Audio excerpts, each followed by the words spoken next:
Every NFL coaching vacancy now filled. We're going to break it down, give you grades on all the hires. It's the Manchild Show with Boy Green Digital Live, and it starts right now.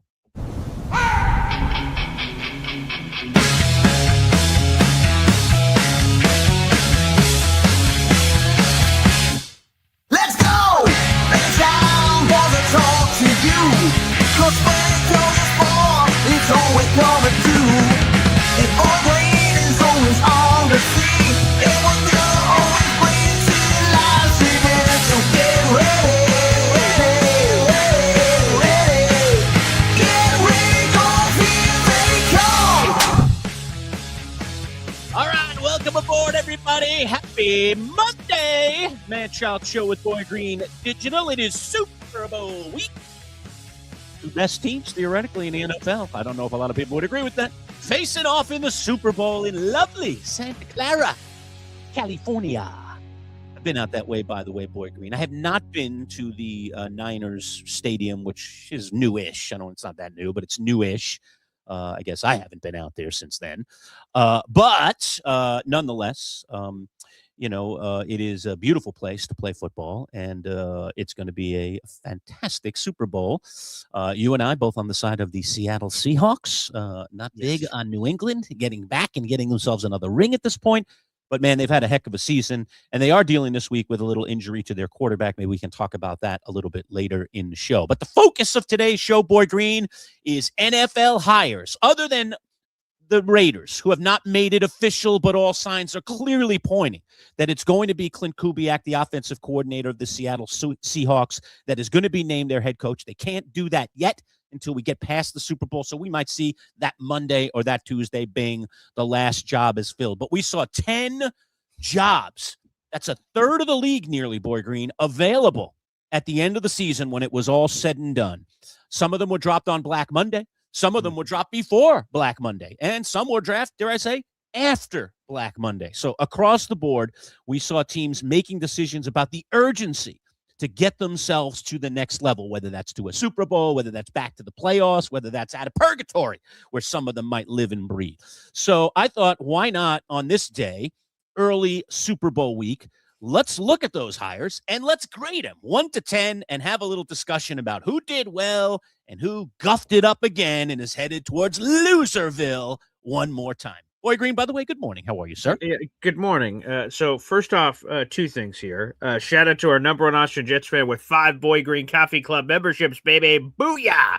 5 raffle tickets. And now we'll get into this later, but you can now gift on the MC Show digital channel as well. So Austrian, you got 5 raffle tickets for our February contest. I appreciate that. Thank you very much. And by the way, these 5 new members to the Boy Green Coffee Club out in the audience, and make sure you guys show your love by liking the video and hitting subscribe. Those 5 are now MacQ973, Joseph Patton, Nate is mid.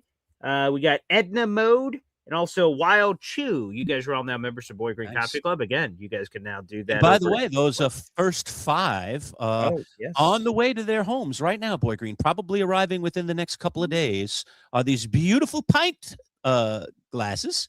Booker, what you got in there? A little Mountain Dew. Sure, why not? There you go. Mine kind of looks like Mountain Dew, but that's not Mountain Dew. That's genuine American beer right there. Okay? Nice. It's 5 o'clock somewhere. So there you go. I know it's only 11:05 in the morning, but so what? Cheers, Boy Green. Cheers. That's it. Yes, you see that beautiful logo that both of us are showing you? That is the 12th Manchild logo. That is the name of our VIP clubs. I know with Boy Green's group, it is called the Boy Green Coffee Club. We're a little past coffee time here, typically when we perform our show. Therefore, we're going to pint glasses. We're drinking early, as they say. All right. Yeah. So you'll get this beautiful new logo, the 12th Manchild. And the original ones that I made here, Boy Green, also have our new logo on the other side. So it's double barrel fun, double-sided fun stuff. So here's to you, Boy Green, and the audience. Thank you very much. So again, I want to give a big shout out. Austrian Jetfan, thank you very much. So if you want to become a member of the 12th Manchild, you can now do it on our website. Of course, you have to be on our site, which is at MC Show Digital. That is our YouTube channel. What? Which Lurch?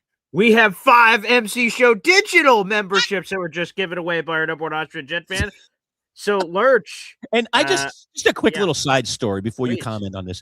Okay. I just sent number one Austrian Jets fan his pint glass, Of because course. as we promised on Wednesday, when our memberships leaked through, unbeknownst to us, they were available to our viewers.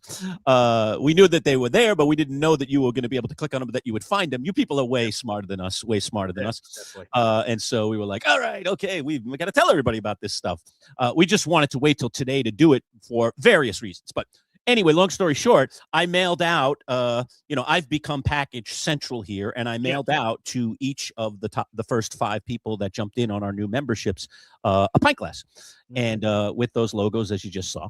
It's our first piece of merch, so you're getting something kind of historic to our show. You could say, I got the first piece of merch these guys ever put out there.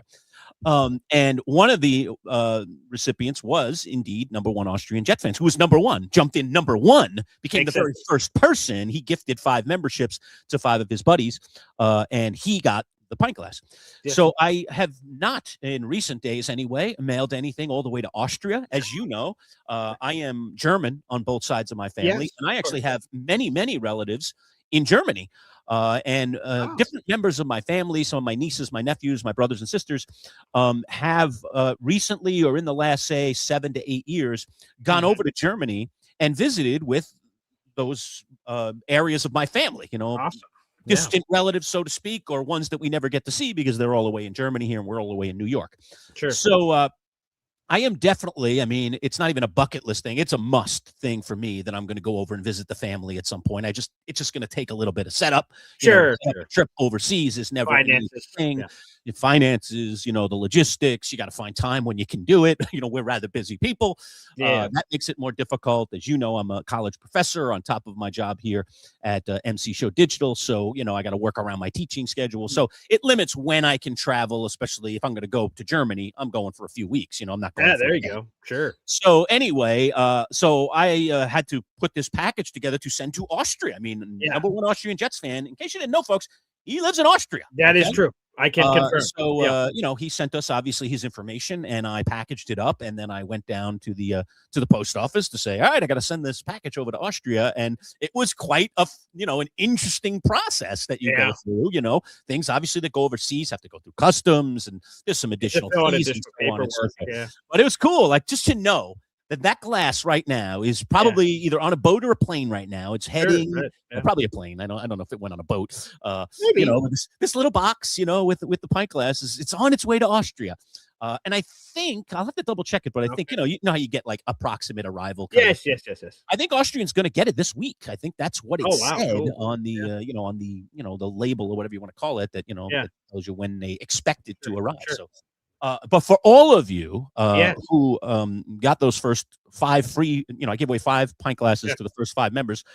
Please, when you get your pint glass, some will probably get it sooner than others. Those in the States, obviously, some are relatively nearby.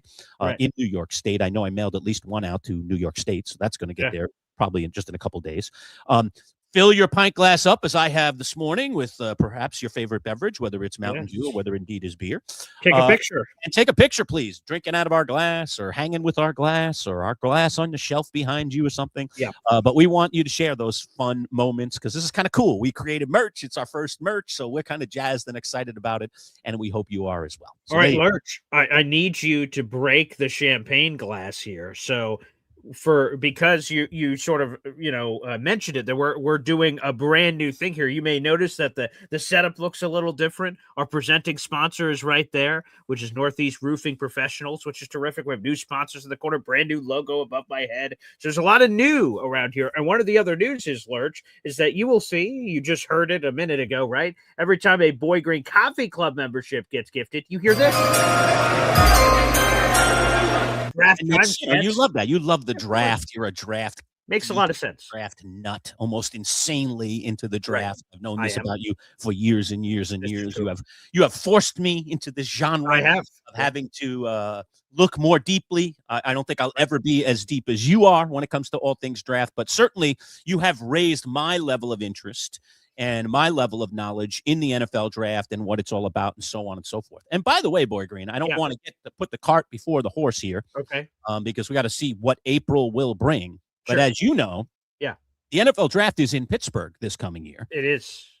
You and I were literally standing in the summertime when we went to a Pittsburgh Pirate game with a bunch of our interns as we were wrapping up our radio careers. And we were standing on the very spot. They literally have a clock sitting right on the water in Pittsburgh where the draft is going to be located, where they're going to set it up right outside Acrisure Stadium there on the beautiful Three Rivers of Pittsburgh. And I think, Boy Green, I don't know. I mean, we got to figure it out. It's logistics. It's a lot of things. Here it is. Here's that clock. So here's a picture check of it. Out. Look at that. Yeah, there it is. So when we were there, 307 days left, and they literally it is much closer now, obviously, but there it is. This is in Pittsburgh. This is a thing that they built because, of course, as you guys all know, the draft travels now, so it's pretty cool. We did a short that actually is part of the intro. You guys will see it. Right. Boy Green's on the scene, and Manchild doing front of that thing. 360 camera angle shot of me in front of it. That's true. So you're saying you want to go? We may have to consider going. I mean, when is the draft ever going to be this close to us in Central New York? I mean, Pittsburgh is about a 5-hour drive for us. I'm obviously very familiar with the city because my son went to college there. So I was in and out of Pittsburgh quite a bit for 4 years. My son has since graduated, but I still go back even without him now because I love that city so much. And there are so many cool things to do there. And I know where all the cool restaurants are, where all the cool hot spots are, and so on and so forth. So I become kind of somewhat of a tour guide, dare I say, to others that want to venture into Pittsburgh, perhaps for the first time or perhaps for the first time in a long time. So that's got to be a consideration for us, whether we can work it out or not. I mean, April's not an easy month for me, but maybe we can figure something out. Hey, by the way, one of our MC Show digital members, I see All Yank down there saying, I'd love to meet up with you two. Come on down. He'll be in Pittsburgh for the draft. So, nice. Okay. I think it has to. I've never been to the draft myself. It's been on my bucket list for a long time. So to go there as whether fans or credential media or both, because there's multiple days of the draft, so you'd have your chance to do anything and everything you'd want, is pretty cool. So I think we have to make that happen. But before all that, Lurch, like I said. By the way, hard to believe that I have been to an NFL draft and you have not. Yeah, I know. See, that one up on you. I have not. I have never been to a draft. That is, I can factually say that. And maybe this will be the year. Go on. Again, no, it makes a lot of sense. So no, if ever, which is the cool thing, this show gets streamed live in a lot of places. My Boy Green channel, this MC Show digital channel on Twitter, to the millions that are watching around the world, which is great. And when Boy Green Coffee Club memberships are here, we still have the draft chime, so you will hear those when Boy Green Coffee Club memberships are gifted, which I appreciate. But also, I love it when the MC Show digital clips are played. So, Lurch, I think it's only appropriate now to announce. Yes, I need you to crack the virgin. We're no longer a virgin. All right. Yes. So explain. I'll explain it. So if you just either sign yourself up or gift a single membership, to anyone, which happens all the time, and several people have done it on day one last Wednesday. Somebody gifted a membership to HEP. All right, and HEP. He lives down in the greater New York area. He's got a pint glass on the way to his house because he was indoctrinated as one of our first 5 members. Yeah. So when you either sign up for a membership yourself or you gift a membership to someone, a single membership, you will hear this. Hell yeah. All right, that's going to be our sounder for all every things. time. Boy Green has the little draft thing. We will play. Hell yeah. All right, there you go. And a sounder for you. But if you go a little deep, you go a little further. Let's say it's 5 memberships, like Austrian Jets fan has now done. Okay, increasing our membership, and thank you as usual, Austrian. Fantastic, you are. Then we have a bevy of clips to choose from. Boy Green, let me pick the first one. You pick, of course. Right? We have some really cool, different clips, and you get a little special, thing. And the clips are, more like 10 seconds long or something. Yeah, and we have plucked clips from the movie commercial world. Okay. So a little of both. We'll probably even add a few more to this library. But Boy Green and I literally over this weekend were like, all right, let's find some cool stuff. So we both found a couple of cool things and we played it. Okay. Which one do I want to choose? Up to you. First one here. It's so hard to choose. Yeah, very important. Mas importante. So many good ones. All right, I'll go with the classic. All right, I'll go with the classic. I think I know where you're going. It's one of my all-time favorite movies of all time. Take a listen or take a watch. You don't have to listen. Listen and watch. Watch and listen. I'm so used to saying listen from our radio days. Radio days. All right, so this one goes to you, number 1 Austrian Jets fan. There's one thing I want you to do for me. What? Come here. What? Win. Win. What are we waiting for? Take this! classic scene from Rocky. What are we Rocky waiting 2. for? Rocky That 2. accent. Oh my God. Adrian's in a coma. She comes out, and then Rocky goes out there and, of course, beats Apollo Creed to become the heavyweight champion of the world. Fantastic. That's That is phenomenal. the scene from Rocky 2. So we have some other ditties. Some of them are really funny. Some of them are outright silly. Some of them are kind of classic scenes. So if you want to see more of those clips played, do what number one Austrian Jets fan has done here and go out and gift a bunch of memberships, package them up, send them to some of your friends, and we will indeed play a cool clip for you. Yeah, so two things here. First off, let's read the 5 new members to the MC Show digital brand, the 12th man-child, as it were. And here are the 5 new members, again, that joined over on the Man-Child Show with Boy Green, which is awesome. Those 5 memberships from Austria went to Bobby K5K, Craig Mechanics, Jerry Moore, Cuca Jet Fan, and Boy Green. What the? I was gifted one of those 5. Wow. Boy Green, you're in. Okay, wow. Wow. I'm not sure how to feel about that, but thank you, Austrian. That's awesome. And so you got this is a good random, and then we'll get to the grading, I promise. This is a good random thing to explain.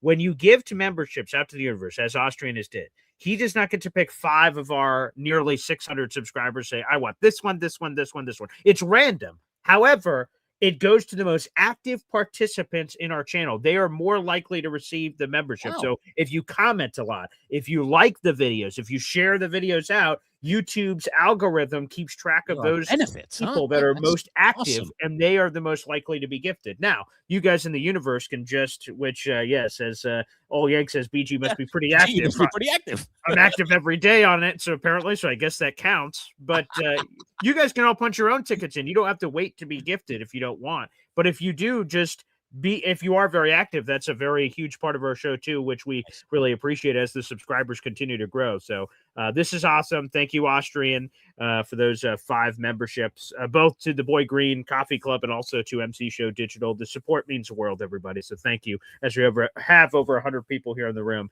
make sure you guys like the video no matter where you're watching.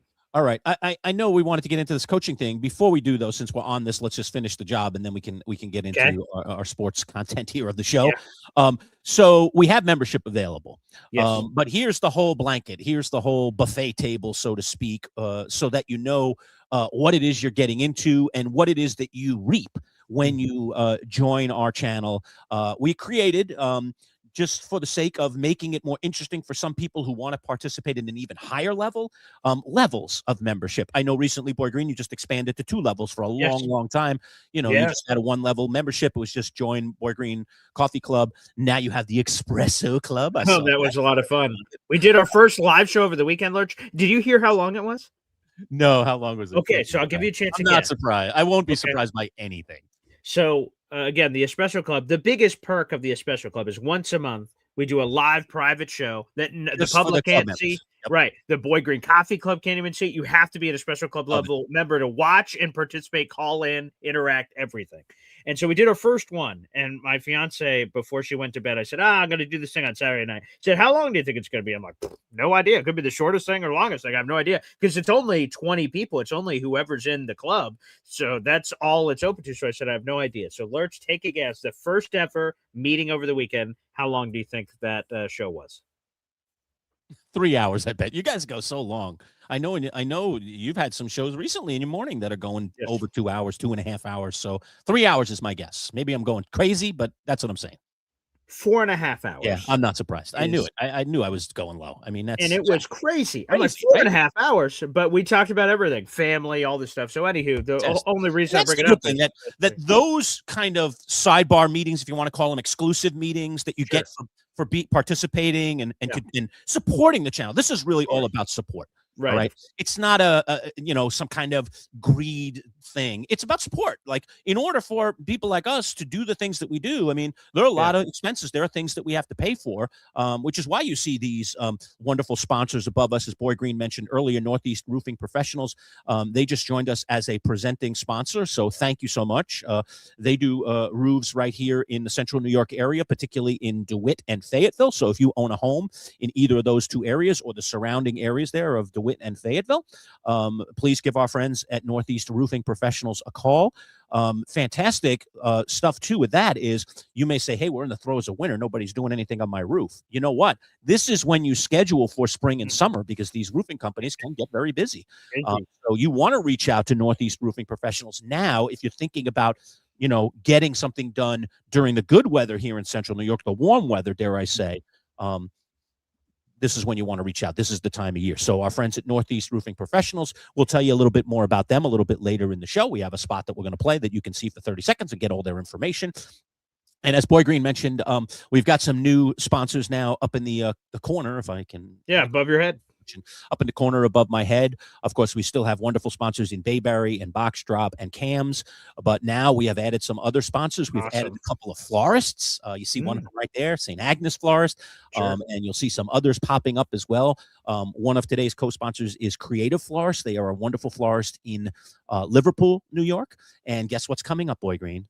Valentine's Day. Oh, Valentine's Day. And by Wednesday's show, I'm pretty sure that the florists that we're working with, there are 3 of them in the central New York area, so you could just go to the one that's closest to your house, are all going to give a special discount if you tell them that you heard about them right here on our show. So I'm trying to nail down those numbers, so I don't want to let anything out today. Of course. Specifically for Valentine's Day, we will be able to give, you'll go walk in the store and say, hey, you give the little secret code word, and you indeed will get a discount on your Valentine's Day bouquet. Terrific. All of you should be thinking about for your sweethearts for Valentine's Day, which is coming up fast. Today's the 2nd. We are 12 days away from Valentine's Day. Oh boy. So we'll let you know more about that. Definitely by Wednesday's live show, I should have everything ironed out there. But again, we need the support of sponsors, and more importantly than anything, we need your support. We need you to come here and to enjoy what we're doing and to participate at a high level. And if you have the extra money to buy a little merch, as we're going to set up a merch store. It's not set up yet, but we're going to get it set up very, very soon. I'm working on our merch store. You can do that.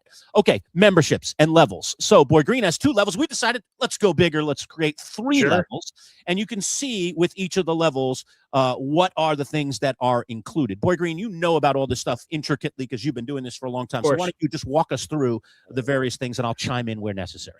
Yeah, so again, we're streaming live from 3 different platforms right now, including the MC Show digital brand. So these membership levels you guys are seeing on your screen is exclusively for the Manchild Show with Boy Green. Our membership group, our people, our patrons, our members are the 12th Manchild. And there are 3 levels of the 12th Manchild. The first one is the initial level. Well, it's very simple. 12th Manchild, 12th Manchild. For $4.99 a month. Here's what you guys get for being a initial member to our group, which several people have joined already today and over the weekend, which we appreciate. You get a loyalty badge next to your name, so we can separate you in the chat. For instance, I see Johnny Boy here, member. He's got that little emoji icon right next to his name that indicates that he is a member. Craig Mechanics, member. I see that name. So again, a loyalty badge separates you from the rest of the pack and highlights your name in a different color. You have access to our emojis. Shout out to Jets Worldwide. We have a bunch of custom emojis that you guys can use right now. There's a brand new Boy Green face. There's a Manchild face. There's a Mookie face, for goodness sake. Mookie's in there. That is the coolest face of them all. Yeah, so we'll highlight that on the screen in a bit, but if you're in the comment section right now, you can let it ride there in the comments, which is cool. You get member shout outs again throughout the show. We'll see your comments and highlight them on the program. We'll give priority replies to comments, whether on live videos or other videos. I see we have Retire 80 already, who's a big local Syracuse fan. So he's making some Syracuse comments, which we'll get to later in the show, which I appreciate, and we'll give those or some priority as well. Early access to new videos. Again, there's, as you guys know, several of our videos are recorded and they drop at certain times, but you can have access to them before they drop to the public. That's being a 12th Manchild member. And of course, members only polls and other exclusive perks of that nature. So that's the first level. It's 12th Manchild. It's $4.99. That's a first level lurch. Anything you want to say there before we go on? No, I mean, just good. And yeah, definitely delve into the emojis. We're going to even create some more, but there are some cool ones there already that you could start using. So that's a lot of fun to just push those up. Yep. And then if you want to push it to the next level, the true diehard fans out there, not everyone is, so it's a very elite special group. And we don't have any diehards yet that have committed to this level. But these are members only shorts, members only videos, members only live streams, members only live chats. Folks, this is taking it to the next level. This is special shows, just as I was sort of explaining for the Espresso Club on my Boy Green channel.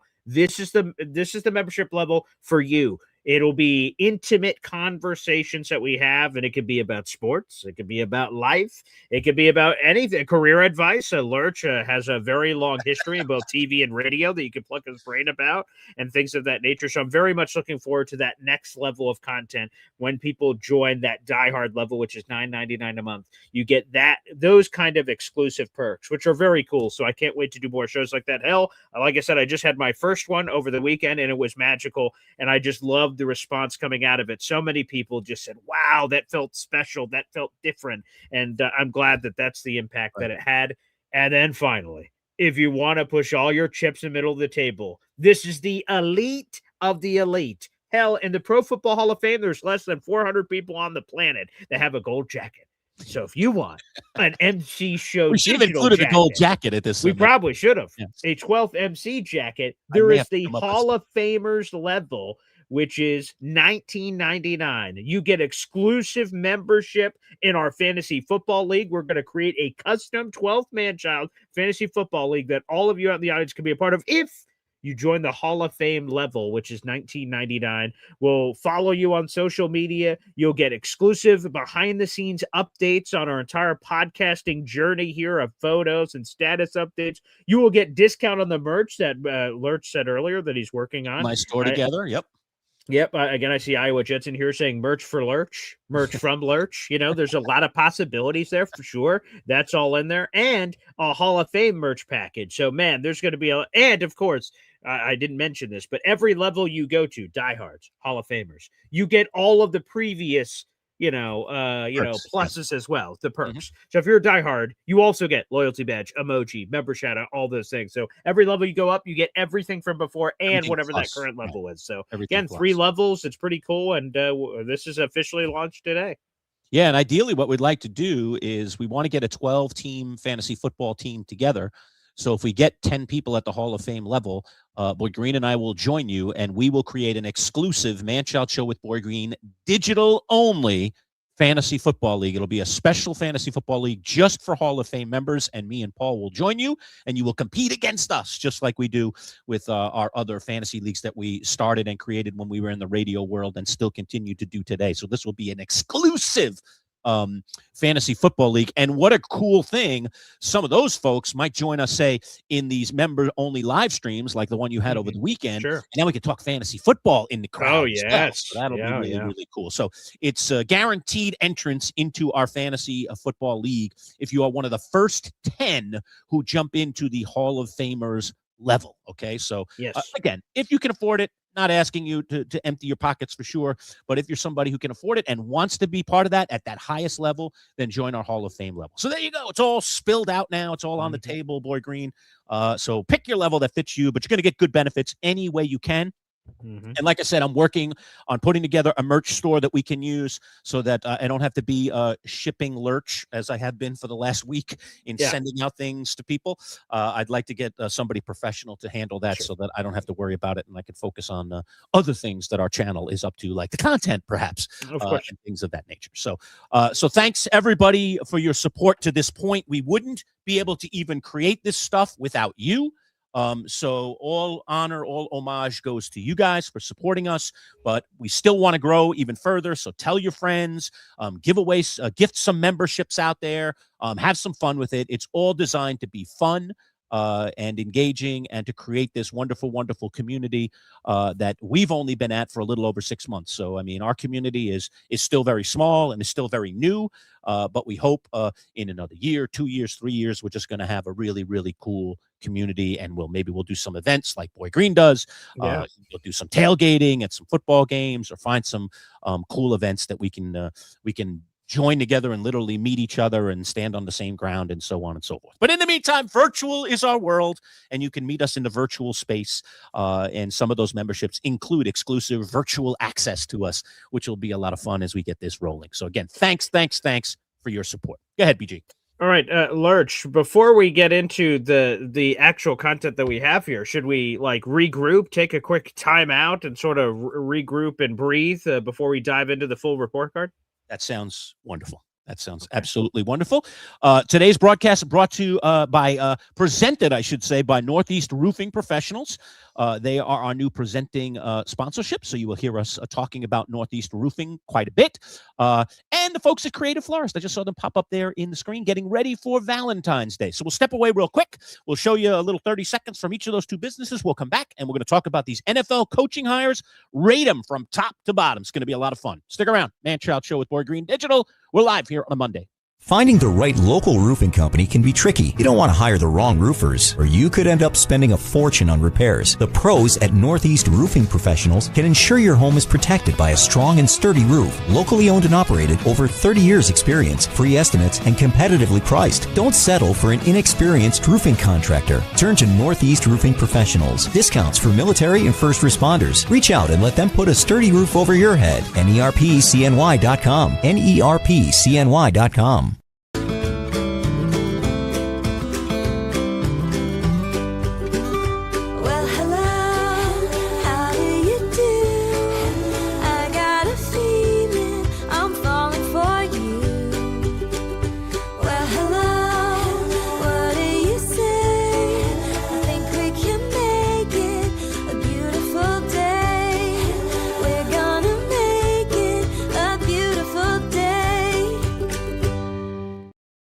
All right, welcome back. Manchild Show with Boy Green Digital, talking sports with you on a Monday. It's our live show, Boy Green. Let's get to the topic at hand, and that is NFL coaching hires. Never would have thought, Boy Green, that 10 of them, 10 jobs would have become available during this offseason. We knew a couple were there that were going to happen right away. We suspected a few others. I couldn't get myself any higher than 8 teams that I thought would inevitably go for a new coach. It broke the ceiling for me, right through the glass ceiling. And it ended up being 10 teams. So I know one of them is not official yet, but we fully believe that Clint Kubiak is going to be named the Raiders head coach once the Super Bowl is done. So we'll include him on the list with the the caveat, the asterisk that it isn't official yet. Okay. Yeah, real quick, Lurch. I just need a bit of advice, because you're the professor here, so on this whole grading scale. So apparently we'll do it 1 to 10, 10 being a home run hire, 1 being a terrible hire. Any advice, any tips from one professor to one faking to be one like it's Halloween here as I'm grading these things? Any advice I head into this process to do this job? Well, I mean, we haven't set criteria, but I'll tell you how I'm thinking. Okay. All right. Number one, I'm thinking about, is there any head coaching or level of coaching experience as a factor? I am absolutely considering the roster that said coach is inheriting. All right. I even am tertiarily, since several of these guys have been hired in some cases for a couple of weeks. All right. What kind of staff they've already put together and how that staff might benefit them going forward. So I think I've put all that in the blender. And as you know, this is a bit of a crapshoot, especially when we're talking about some of these OCs and DCs who have never had a head coach. We don't know for sure what kind of leader of men they're going to be at the highest level, being the head guy, being the CEO. All right. And there are some guys that we do know. We have seen them be a CEO before. And the question is, do we think they were good CEOs? Are they going to be a good fit for this organization? So on and so forth. So I think you got to put that all in the blender. Okay. When you come up with your grades. Understood. All right. You tell us where we're going to start. Let's come to the New York teams last. So we'll get to Giants and Bills at the end, since we generally butter our bread with the 3 New York teams, the Giants, Jets, and Bills. Unfortunately for you, there is no Jets head coach to talk about. You wish that there was a Jet. Some fans do. Situation. Many fans do, right? You don't, but many fans do believe. Like, why can't the Jets be part of this list? But they're not. We could have got it to 11. It could have been possible. And with crazy Woody Johnson, who the heck knows, man? Like a week before the draft, we could see a change. Who knows? That thing's never done until it's done. All right, I'm going to pick a random one here, Boy Green, and we'll start with that one. Let's go with the Tennessee Titans. They had the number 1 overall draft pick last year. They hired, as you see on the screen, Robert Saleh as their head coach, former Jet head coach. He's taken a little respite, went out and reestablished himself a bit as the defensive coordinator for the second time with the San Francisco 49ers. Grade Saleh and tell me why. Yeah, I'm going to go with a 7 here. Now, again, as we go through this process, everything you just explained, I'm heeding your advice you gave. Some of these guys, right, like Clint Kubiak, He's expected to be the guy. We don't know anyone on his staff, so that's a pro and a con. Sure. It's pro because, as you'll hear on some of these other names on this list, they've hired some people that I'm like, what? Which is going to that's going to take away the grade. But some people are going to hire people like Robert Saleh. Sure. Getting Brian Dable as the yin to his yang, the salt to his pepper, the mac to his cheese, I think was absolutely paramount. And we'll get to, another guy on this list that Robert Saleh once hired with the Jets that now is breaking off on his own to be a head coach. Yeah, I think the Brian Dable hire is huge here. Cam Ward, the former number 1 overall pick, he is the crown jewel of this. His development and his evolution will take this team to heights or take them down to the doldrums. Robert Saleh is a retread. He obviously failed in New York. He's been a great defensive mind in San Francisco, and even with the Jets, he did very well as a defensive coordinator. But to me, the thing that just revs my engine the most is, first off, he should learn He should learn from his mistakes from New York, and you would think that he would be better. And Brian Dable, that hire of getting an experienced offensive guy that's worked with guys like Josh Allen, should really excite Titans fans for Cam Ward. So I'm giving this a big, fat, juicy 7. Well, you and I are not close on this one, Boy Green. Boy. I have graded Robert Saleh a 3, okay? And here's my rationale behind the 3. Geez. Number 1, what has he done to deserve another job? He was awful with the Jets. Wow. And if you don't mind, dare I say, living in TMZ world a little bit, that dirty laundry still stinks, Boy Green. Some of it's still hanging on the line and smells like mold and musty out there. I mean, Robert Saleh, as CEO of the Jets, was not, when it was all said and done, and now that we've heard the aftermath of it all, it was messy. It was money. I thought this guy was going to come into New York and be a great leader of men. What I've come to find out now that all the dirt is out there is that he really didn't seem to know what he was doing, that he really didn't clean up a lot of things, that he let a lot of guys kind of do their own thing without keeping discipline at the front of this all. And let's not forget, the Jets went out of their way to bring in people that Saleh wanted in the free agency world, at the quarterback, with all these things. They were literally saying, we think we've got a roster, and if you just put a few more pieces, we can be, Super Bowl bound or certainly playoff bound. Well, they never got close to that. And to me, there was just a lot of dirty laundry left behind. Now he moves into a Tennessee situation where, okay, you could argue maybe he has a franchise quarterback. Maybe. I don't think Cam Ward proved anything to me last year that he's the next coming. As a matter of fact, I'd feel more comfortable right now with Jackson Dart as my quarterback than I would Cam Ward. Okay? That's just my take. Whoa, I'm a Giants fan, so people will say I'm biased, but I try to keep that bias out and just look at the player and what I've seen on the field. And from what I've seen on the field of play, I like what Dart presented to me here in year 1 more than I like what Cam Ward presented. All right. And I think we could argue that both had lousy rosters around them. I mean, that giant receiving core, especially once Neighbors went down. Are you kidding me? Okay. Dart is operating without Neighbors his entire time as starter when it finally gets handed to him, thanks to Brian Dable in desperation.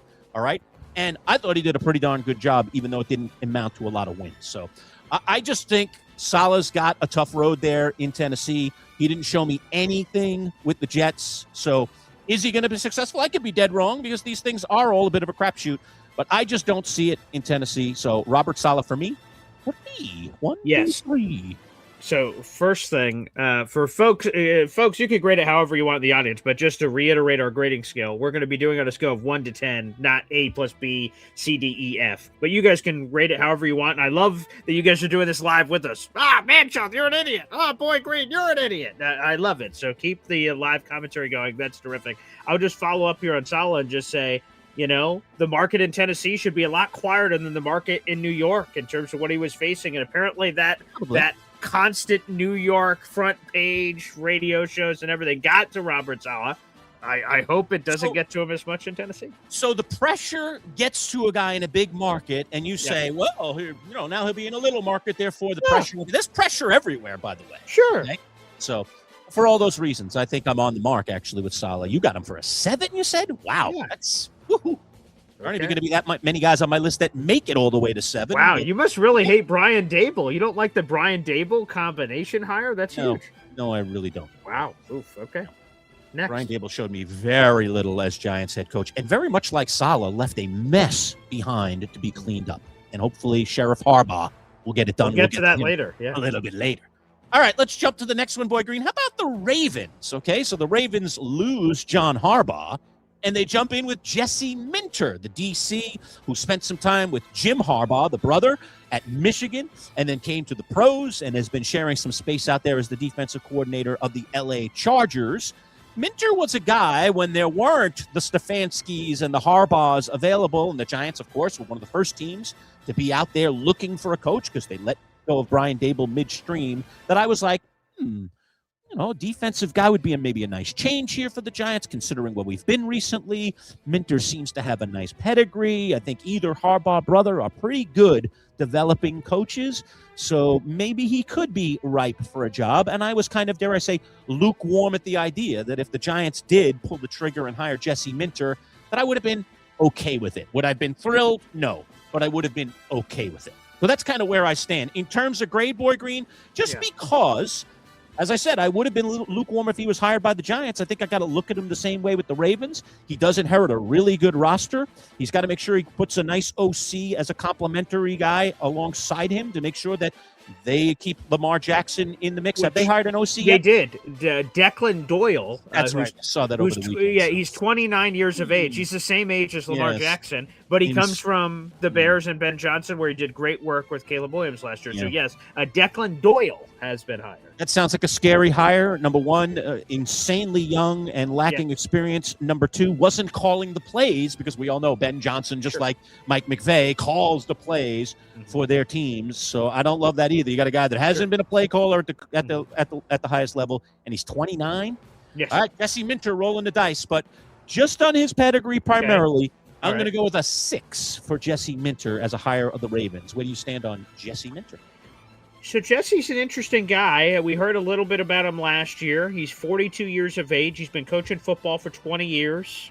He's never been a head coach at any level, from high school to college, anywhere. So he's been all over the place, from Notre Dame to Indiana State to the NFL level, back to college. He's bounced back and forth over the years. He's intriguing. He's young. It's a upside shot, similar to Harbaugh in a lot of ways. John was a special teams coordinator and got his shot, and they were right. Do they just sort of have the temperature? Some teams just sort of have it. Packers, right? Brett Favre, Aaron Rodgers, Jordan Love, they just sort of have the right thing that they're looking for, and they can keep finding it. Do they do it here in Baltimore? Maybe, but I'm at a 5 on Jesse Minter. Okay. I would have preferred an offensive coach, to be honest, to really galvanize Lamar Jackson. And obviously, you're getting a defensive mind in here in Jesse Minter. Maybe Declan Doyle can be that yin to the yang of that situation. This is risky. He's an Indiana kid. He was born in Arkansas and has just been sort of in the Midwest out there. I'm not sure. I think this is a little bit too much risk. And I don't love there's some risk you can take that I love the upside. Here I don't. So, yeah, I'm going to go with a 5. Okay, I think we're on the same page. And what I don't get about this hire for Baltimore is, so they leave Harbaugh. Okay, they say, this is getting stale. The message is stale. Right. He's been greatly successful here, but it's just time for a new era of football. And then they hire a Harbaugh-esque guy. I mean, this guy, I know it's from his brother's tree, but there's a lot of similarity between the two Harbaughs. And Minter, again, it's a Harbaugh guy. So I don't really letting go of the great Harbaugh for a guy that's like a disciple of the other Harbaugh, and you think he's going to return you to greatness. And he's a defensive mind, by the way, too. Interesting. Hey, just to make this clear, he's actually a disciple of both Harbaughs. He's worked for John and Jim previously. Yes, previously Jesse Minter. You have it. I mean, I don't get it. It's apples and apples. I mean, I thought we were going for a coconut here or something. I guess right. Not. Yeah, he worked with John Harbaugh with the Ravens from 2017 to 2020. Went back to college, Vanderbilt, Michigan, then came back with the other Harbaugh brother and Jim. So he has worked for both. And he was originally with John. So to your point, even more of Harbaugh disciple. So yeah, that is an odd choice.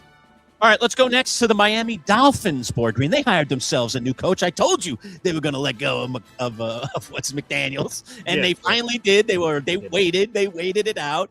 First, they had fired the GM, as we know, prior, and we all thought he was secure, and all the talk out of Miami was he's secure. And I was like, he's still on my list over there. He's still one of the deadly 8. And then sure enough, check. they did jettison him off, and we know now he's an OC out on the West Coast. But let's talk about who they hired, a guy that the Giants early on, again, were talking about because some of these big names were not yet available. And their head coach is Jeff Hafley, who has the history with Boston College as a head coach at the college level. So at least he's been a head coach. But a guy that is an interesting defensive mind. He comes directly from the Green Bay Packers tree now. Give me your thoughts and a grade on Jeff Hafley. Refresh my memory here, Lurch. We're allowed to grade on a scale of what to what? 1 to 10, my friend. I'm going to go with a -3 on this one for Jeff Hafley. There is a lot that I don't like here about this. Number one, again, I said sometimes it's going to help you and hurt you, right? Robert Saleh hired Brian Daboll. That added a bunch of points to me for Saleh. But sometimes you can hire someone that detracts points. He hired Nathaniel Hackett as his quarterbacks coach, the Syracuse Brethren, Jets Brethren. No, but he's been all over the place, including with the Packers, where Jeff Hafley and Hackett had slumber parties, I'm sure. You trust Nathaniel Hackett to help with his quarterback room? Oh, that's disgusting. I mean, disgusting. They're doing the Miami Packer thing, the Green Bay Dolphins, bringing over John Eric Sullivan, Jeff Hafley, all the Packers boys are coming over there. I'm totally uninspired.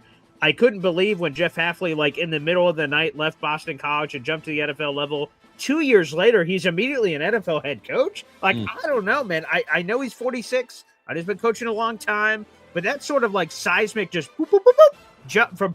He was the Boston. Let me make sure I get the year right. He was the Boston College head coach in 2023. 3 years later, he's the head coach of the Miami Dolphins. What the? Sometimes it works. We've seen seismic college jumps, right? Jimmy Johnson, successful in college, great success in the pros. But there's been Chip Kelly's too, folks, where there's been college and then the pros. And to be perfectly blunt, like Jeff Hafley wasn't even Chip Kelly in college. He was at Boston College. He was just fine. It wasn't transcendent. It wasn't national championship. It wasn't anything crazy like that. So he's sort of mediocre in college, and now he's the NFL head coach. I don't know, man. I've got a lot of questions. He doesn't know. I don't know either. I'll tell you, BG. I'm kind of with you on Hafley. I can't go into the negatives, obviously, but he's one of my lowest grades. He is tied for second lowest on my list. Oh, wow. Okay. I gave him a 2 for the Miami Dolphins. And really, after the hire of Hackett, I should probably lower him to a 1. That's true. But I just think there's someone even worse that got hired in the last couple of weeks. So we'll get to that guy in just a little bit. So we're on board with Jeff Hafley very similarly. What'd you end up giving him? What was your grade? -5. -5. You went into the negatives. I won't do that, but I'm giving him one of my lowest grades, a 2. Okay. All right, up next, let's go to Pittsburgh, Steel City. Mike Tomlin doesn't get fired. Mike Tomlin makes a decision. He's going to walk away at this point. Right. Too much noise. Going to take a year off, maybe do a little television, decide if he wants to be a head coach at the NFL level again. And the Steelers, who are looking at all kinds of young bucks, or looking at all kinds of dynamic guys, they have a history of hiring young guys and then keeping them in a position forever. We know the history of Pittsburgh, the lack of coaches that they've hired over the years. They stick with their guys. They usually choose very wisely. Well, they went away from their script here. But they did go with a guy who is a Pittsburgh native, a guy who has ties to the region, a guy who grew up in Pittsburgh, and that's a guy who has a Super Bowl ring. And that's Mike McCarthy, who won that ring with the Green Bay Packers many, many years ago with Aaron Rodgers as his quarterback. And guess what? Maybe he can convince Aaron to push that sun back up in the sky one more time, Boy Green, and be his quarterback for one more season. I don't think that would be a wise choice, but we are hearing some rumblings about that. Mike McCarthy, Steelers head coach. You want to go first on this one? You want me to go first? Well, I guess technically you're the Pittsburgh guy, so it'd be rude for me to jump in front of you. I will go first on this one. So I was shocked by this hire, no doubt in my mind. Yeah. Other than I did know he had the Pittsburgh roots, and I did know that that was one of the reasons why he was getting an interview. He was getting a look. Sure. Upon further notice, I've kind of, dare I say, leveled a little bit with Mike McCarthy. Because of as a Giants fan, he gets jettisoned out by Jerry Jones out of the Cowboys. And there were even rumors the Giants might take a look. And I was like, please, no, he's the plague. He's a disease. We don't want a rejected Dallas Cowboy guy becoming our next head coach at this very, very pivotal time in our life in the NFL. But I've had a chance to kind of simmer on McCarthy. I've had a chance to listen to some what I feel are more unbiased views about him and what he's done as a coach. And it wasn't all bad in Dallas. I mean, I think he actually did some good things in Dallas. Sure. Now, he was a bad game manager at times with the bad timeouts or the using up of the timeouts or the not using of timeouts. There was some game management issues there. But in terms of what he put together and the amount of winning they did while he was there, actually, it's not all that bad.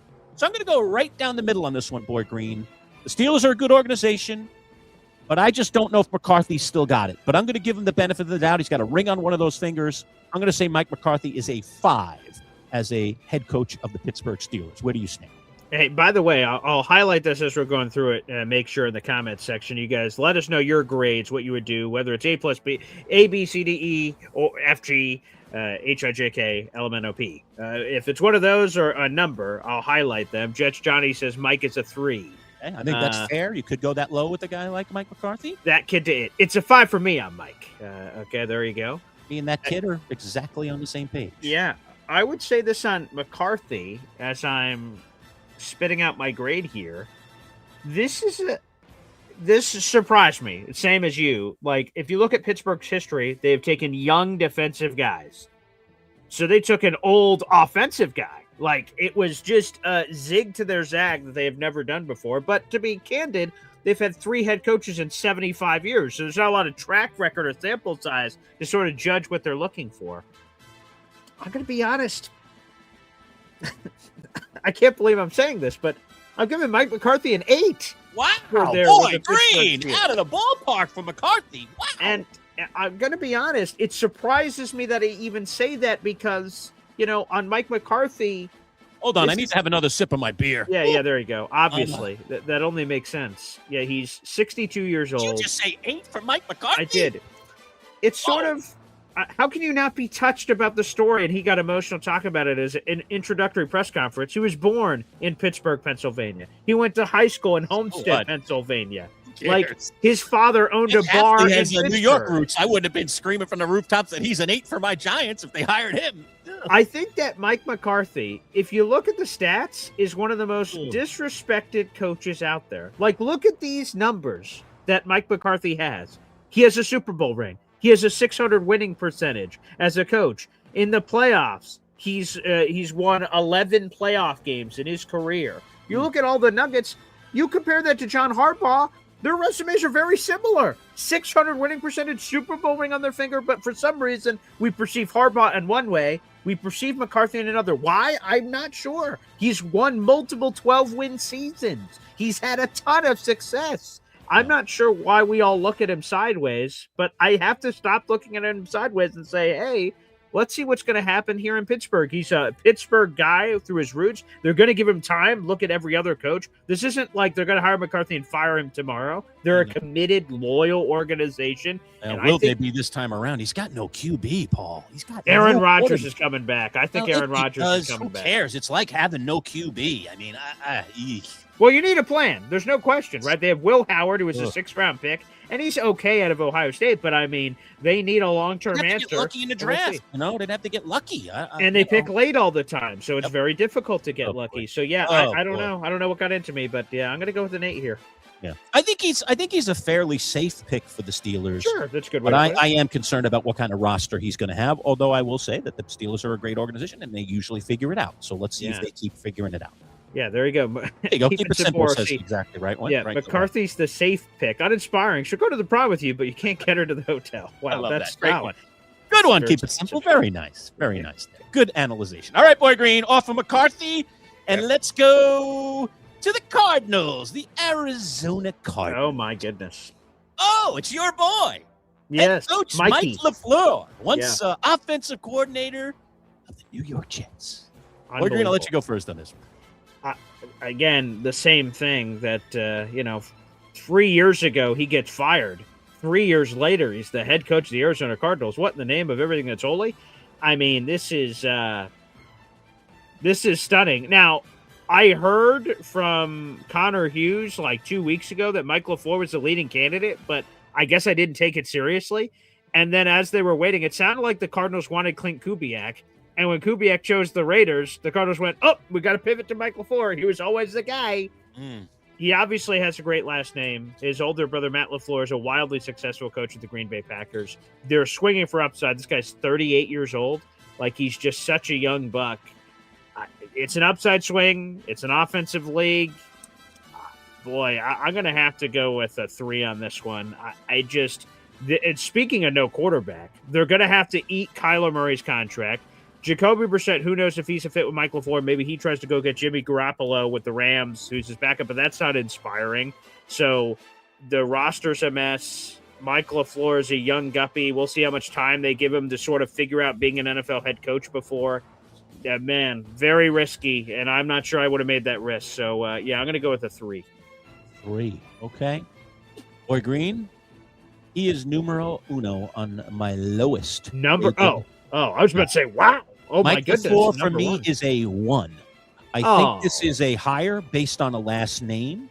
Oof. I don't see the high level of success, even as an assistant, that I'd like to see in my next head coach. I understand he's a very young guy. He's got time to grow. That roster, they're probably a team without a quarterback. I don't know whether they're keeping Kyler Murray or not. If they have him, I guess you got a quarterback, but he's an unorthodox quarterback that you got to build a specific system for. And if they jettison him, as many think they will, then he's starting all over again. What do they have? The 3rd pick in the draft, right? Are they number 3 right behind? No, 1 second. I'll have it in front of me. 1 second. But I mean, I don't know, man. Yes, they do have 3. You're right. You're right. Okay. 3. So that is a roster bereft of talent right now. They've got a quarterback situation, and then you bring in an 38-year-old, completely inexperienced head coach. I just don't see it going well in Arizona. It didn't go well with Gannon. I don't think it's going to go well with LaFleur. I think this is actually a bad job by LaFleur taking this job. I think he would have been better served waiting another year and trying to find a better job, because I do think, and we're finding out this more and more with these coaching hires, dare I say, being a bit more picky, making sure that you have a roster and assets in place where you can build your team is becoming more and more important to these coaches, because they understand I might swing and miss once and never get another chance. Let me make sure I cash in here on my first chance. Now, some will. Salah's a perfect example.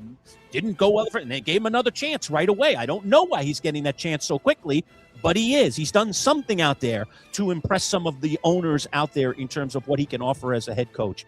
Maybe it was just the fact that it's the Jets. I don't know. But whatever the case, there's nothing here that I've seen so far that makes me say Mike LaFleur is going to be a successful head coach. And now you're asking him to do it in an organization that's kind of a disaster. I see it as a disaster. He's the worst rated guy of the hires this hiring season for me. I give Mike LaFleur a 1. Yeah, I will say this. I think there's 2 schools of thought here on what you just said about being picky. Some people can afford to be picky. Ben Johnson was picky for years, looking at the availabilities going, nah, I'm good. And he knows in his heart of hearts, I could get a job whatever the hell I want to.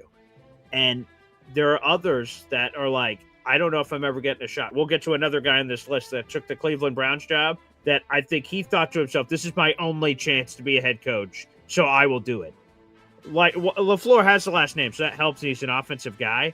I don't know if he always gets a shot. The Cardinals were desperate, and for Mike LaFleur, you never know if you ever get one of these shots. I bring up Brian Schottenheimer, the Dallas Cowboys last year. He had head coaching interviews when he was with the Jets, and he declined them. And then things went south with the Jets. He gets fired, and he ended up getting a chance like 12 years later to finally get his shot. And he said, holy crap, I thought I missed the opportunity. So I think that's the danger sometimes of waiting and assuming you're going to get it.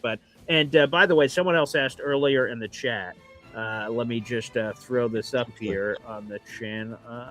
I don't see where it was, so I'll grab it in a second. But they asked, what are we grading, the hiring or the situation? And to me, I think it's both. You're sort of evaluating, as Lurch mentioned earlier, I think we're evaluating the whole picture here the whole as that pertains to it. Right.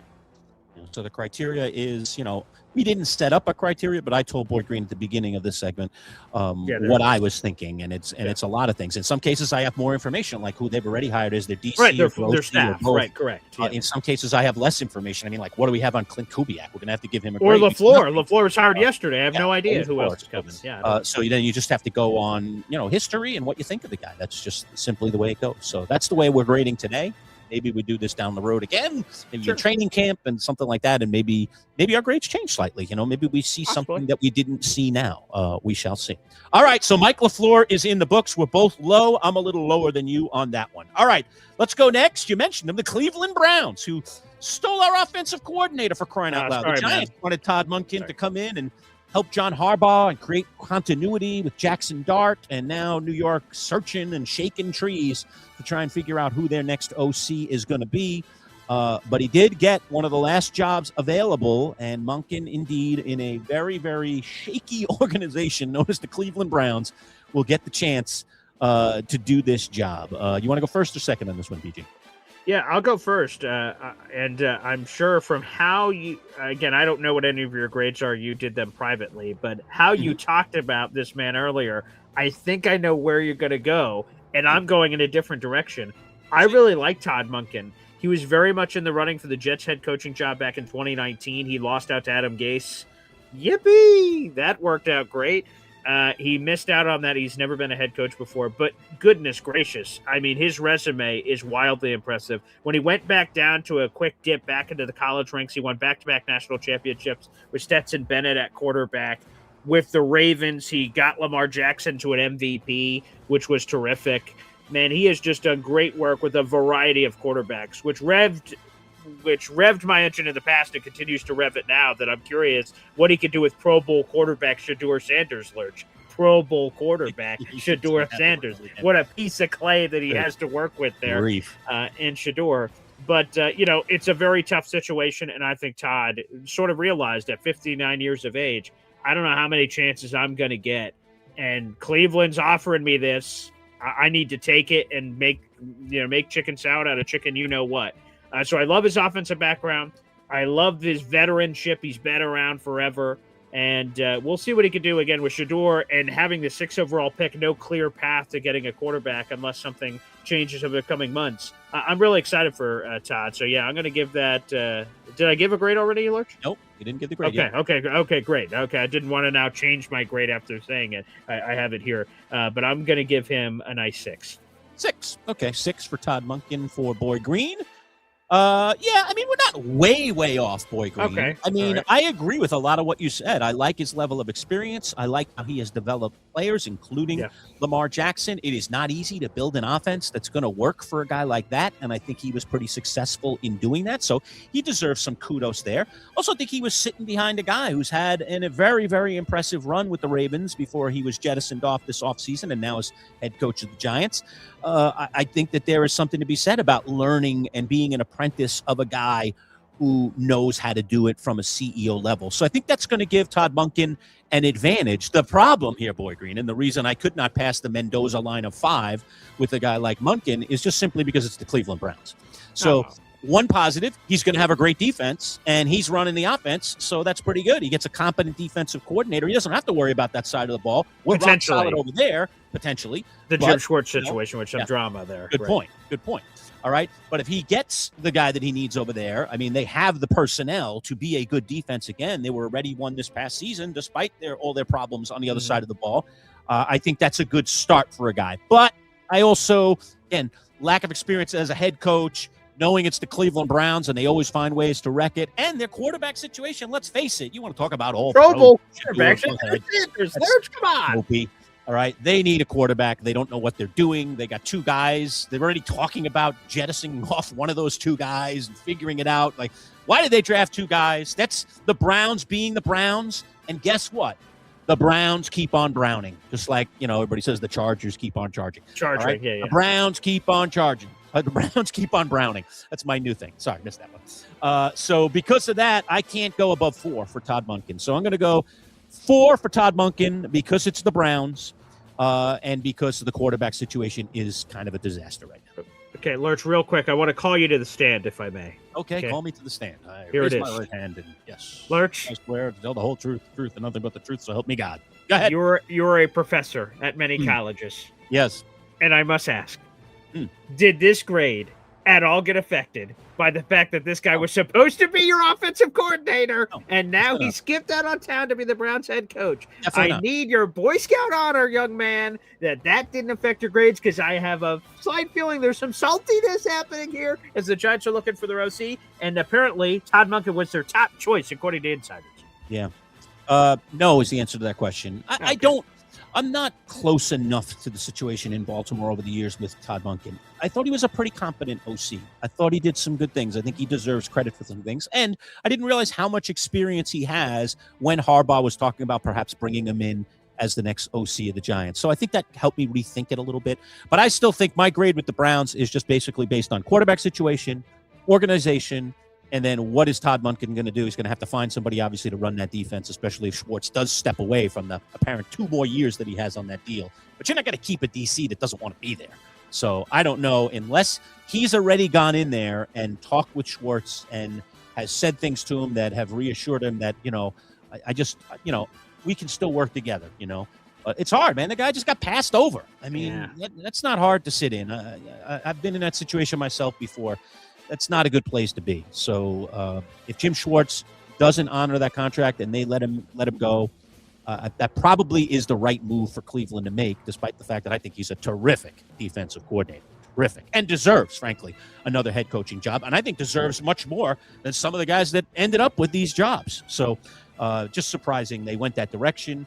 But I still got to stick to my 4 with Todd Monken, and I would say it is not Giants biased. That's my answer to your question. Long-winded answer to a simple question. There you go. But I would just say this real quick on Schwartz. I feel for him. Apparently, he was really beat up. He dropped F words. He in a very quick hurry packed up his entire office, even though he's under contract. And according to Tom Pelissero of the NFL Network, the only thing he left in his office was one last can of Coke in his mini fridge. Everything else he took in a box and screamed walking out of the building. But look at the moves of other NFL teams, Lurch. They're not waiting for Jim Schwartz. The 49ers over the weekend hired Raheem Morris. They're like, we can't wait for this situation. Schwartz under contract. Who knows if he's ever gone? We got to get a coach while we can. And a lot of those hires are getting scooped up. So defensive coordinator vacancies are disappearing. So even if the Browns were to let him go, he may not have anywhere to go. So I think what's going to happen here is cooler heads will prevail. I think Monken's going to come to him and say, it sucks that you got passed over. It's not my fault. They chose to hire me. I don't know. But we'd love for you to stay here. He's under contract. And if the Browns really force the peg here, hey, Schwartz, you're the coaching for us or you're retiring. So pick. And, they could pull that card. Okay, fair enough. But I do think that there's a possibility if he gets the right DC, but it's still the Browns. So I can't go above 5. I has to be below 5 because it's the Browns. Jets Johnny is at a 2 on Monk. There you go. Johnny's kind of on board with me. That's staying on the other side of 5. Okay, that kid, it likes my 6. Thank you very much. Okay, there you go. Some love there. Okay. All right. Well, let's keep it rolling. All right. We're going to find out how many of these we're right about and how many we're wrong about. That's all right. sure. Let's go to the guy who left the Browns. Let's go to the Atlanta Falcons, where Kevin Stefanski was named head coach. Jettisoned off by the Browns, put out there. A lot of people think with all the situations that he dealt with in Cleveland, that he is a much better coach than he showed, although he is a guy in 6 years that turned out 2 Coach of the Year awards, which only go to one coach every single year. That's kind of impressive if you like awards. Now, what did he do in the playoffs? What did he do in terms of quarterback development? What did he do in other areas? You could scratch your head like I am a little bit and wonder. But I do think, for me, Boy Green, back to the Browns Browning, I think that Stefanski gets out of a very dysfunctional organization.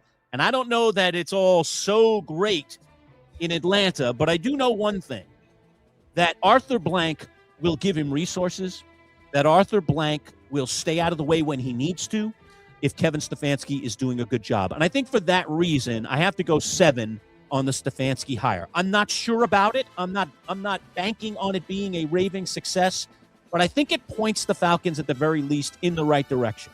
And they do have a great running back in Bijan Robinson. I know their quarterback situation is a little muddy. They're going to have to make decisions about whether the oft-injured Penix is really their QB. right? Rumors, nothing's official yet with Kirk Cousins, right? But a lot of rumors in the last few days that they may be letting Kirk Cousins go. Nothing official. We'll see where that goes, what that means for your Jets. Will they go chase him? Captain Kirk. So they're a little muddy at the QB position, too, which is going to make things, again, more complicated for a guy like Stefanski. But I still think he's got the moxie, and he's got some really good experience. If you can kind of hold, you can serve a little bit as the Cleveland Browns head coach, I think you get to a place where in Atlanta where the resources are better, where I think ownership is a lot better, and I think he can do better. So I'm going to go 7 for Kevin Stefanski. Where do you land with him? Yeah, this is going to be an interesting case study, and I see you guys are all in the comment section. I'll highlight your grades in a second. This is a complicated one where I feel a certain way about the coach, and now I see the situation he lands in, and I feel a little differently. To be honest, a lot of Jet fans wanted Kevin Stefanski if AG were to be let go this offseason. I'm like, I don't know, guys. He has 8 wins over the last 2 years. Like, we give him all the credit for the coach of the years and just say, all the bad stuff isn't his fault. It's the Browns. Like, I don't think we could just conveniently put stuff in boxes, but some people do that. So I'm going to give him a grade of exactly the amount of wins he's had the last 2 years. I'm going to give him an 8, and here's why about this situation. Again, sometimes you get the benefit of information, right? Stefanski was one of the first hires that was made. He was able to keep Jeff Ulbrich on a long-term deal. Jeff Ulbrich, for a large part of the season, had the number 1 defense in the National Football League. So to know that part of the ball is on lock, Kevin Stefanski is an offensive coach. So his offensive wizardry, in theory, should be balanced by Jeff Ulbrich on that other side. So I love that they were able to keep Ulbrich. You mentioned the offensive talent. Bijan Robinson is exciting. Kyle Pitts is a free agent. Do they franchise tag him? What do they do at tight end? He's coming off a career year. He looked great. Drake London, obviously, is a superstar wide receiver they have. The quarterback situation is a muck. It's a muck. Michael Penix Jr. got hurt, so that injury, I imagine, is going to drag into the beginning of this season. Kirk Cousins, to your point about things being official or not official, they made this before Kevin Stefanski was even hired, actually. They made an alteration to Kirk Cousins' contract that basically, long story short, is likely going to force the Falcons to cut Kirk Cousins by the time the new league year gets here in March. Now, they could bring him back after. There is a history between Stefanski and Kirk Cousins from their time in Minnesota. We'll see. But it looks like he is going to hit free agency. So, again, this is sort of that combination here where Stefanski, the guy himself, I felt a certain way, but seeing him in Atlanta with all that firepower, the mix of Jeff Ulbrich, the NFC South stinks. He has a chance, if he turns this around very quickly, to surge from the bottom to the top. Hell, I mean, they were 1 game tie out of going to the playoffs and hosting a playoff game. Raheem Morris, defensive guy, now they're going offense. Zig to zag, pendulum swinging one way to the other in head coaches. So I'm pretty excited for Kevin Stefanski in Atlanta. Yeah, that's an 8. And I see we have, again, a lot of answers here. Jet Johnny's like, the 4 worst defense in Cleveland. Okay, there you go. That kid to it says, a 9. I love a 9. So he throws it in there. So, wow, we've got some C- for Jets Johnny. We have people going all over the place. I see that. That kid to hit 1,000% BG. That's the other reason I rated them that high at the situation. So there you go. Wow, look at that. Atlanta went for one of the worst defenses in the NFL, top 10 in 2025. So there you go. Fantastic. All right. Please jump in the comments. Yeah, please. Also, if you haven't noticed, for those of you joining the room late, we have memberships now available on the Manchild Show with Boy Green Digital. 3 levels. You can get yourself some loyalty badges, some cool emojis by jumping in at the lowest level right there. That we call it the 12th Manchild, and you see it. Here's our cool logo for the 12th Manchild. You can see that right there on my pint glass. Yeah, let me go full screen for you. First piece of merch here, and there it is, beautiful 12th Manchild pint glass with the logo. Become part of our growing army of people. And thanks to all of you for supporting us, to getting us to this point where we can offer some special perks for you guys. You could even get a Mookie emoji, who is sitting in our emoji bank on my cute dog. It's available. If you guys are a member right now on the channel, you can let those emojis fly. Please do so. As usual, out cold on the floor, about 2 feet away from me, enjoying the show. As usual. I think he just likes the sound of my voice in the background. Yeah, sure. There you go. Dulcet tones. Yeah. Yes, I put him to sleep. Hopefully for all the right reasons and not the wrong. Yeah, that's a good point. Yeah. All right, we're off of Kevin Stefanski. We're pretty much in agreement. I went 7. Boy Green went 8. We saw some opinions of others. Let's go to the job that, it's not official yet, but it's going to be filled sooner rather than later. And that's the Las Vegas Raiders, who have hired or are about to hire head coach Clint Kubiak once he finishes up with the Seattle Seahawks in the Super Bowl. We'll see how that goes this coming Sunday. But all signs strongly point to the Raiders hiring Kubiak for that final job that's available. Boy Green, I'll let you go first on the youngster, Clint Kubiak. We know the last name, that's for sure. I was just about to say, the last name you should recognize, Gary Kubiak, is, one of the best coaches of our era that we just don't talk enough about. He is magnificent, and you could go through his entire coaching tree. But that was his father, and now this is Clint, who's 38 years young, super young guy. This, of course, would be his first time as a head coach at the NFL level if he is to get this job as expected. The Raiders have the number 1 overall pick. You would assume that Fernando Mendoza, to the chagrin of Jets fans, unfortunately, will not be available, likely the number 2 overall pick, and thus he will get him here. The last name you recognize. This is an aggressive swing, and man, think about that. Last year, you had Pete Carroll, the oldest NFL head coach in history, to a 38-year-old the next year. Talk about a freaking pendulum swing. That is crazy here for Clint Kubiak. But if you're a team and it's a copycat league, why not pluck the fruit from the ripest tree? And that is the Seattle Seahawks with Sam Darnold, MVP candidate this season for a large chunk of the year before some of the turnovers at the end of the year. Like Clint Kubiak, offense, you have Brock Bowers, you have Ashton Genty. In theory, you add Fernando Mendoza to this group. That's exciting. That's titillating. That's sexy. Again, the first-year head coach, you never know how those guys are going to react. So for Raiders fans out there in the universe, I'm going to give you a 7 for upside. Again, for me, I'd be very nervous about it. People said, fire AG for Kubiak. I'm like, another first-year guy that we don't even know what he is? That makes me very nervous. But for Raiders fans, you have plenty of reasons to be excited. It may flame out entirely, but it's an exciting hire for sure. Yeah, I mean, again, going back to the fact that my team, the Giants, had availability, and we were out there rating, and you go back and look at some of our old videos, some of our short form and mid short form videos. I did a video way back, right around Black Monday, of the coaches, top 5 coaches I wanted for the Giants. Yeah. And Clint Kubiak was very high on that list. And there's a reason for that for me. And that is, if you're going to take a swing at a young guy, I want to take a swing at a young guy that I think, A, has pedigree, and I believe he does. And I think his dad and his history with his dad, I think, lend itself to that. I want to take a guy that's on a team that has shown me that they can do things differently offensively, and I have seen that from the Seahawks this year, including taking Sam Darnold, who many thought would fail, leaving the comfy confines of Kevin O'Connell, who really seemed to kind of get him on track. He's known as a quarterback whisperer. I think O'Connell is a wonderful, wonderful coach.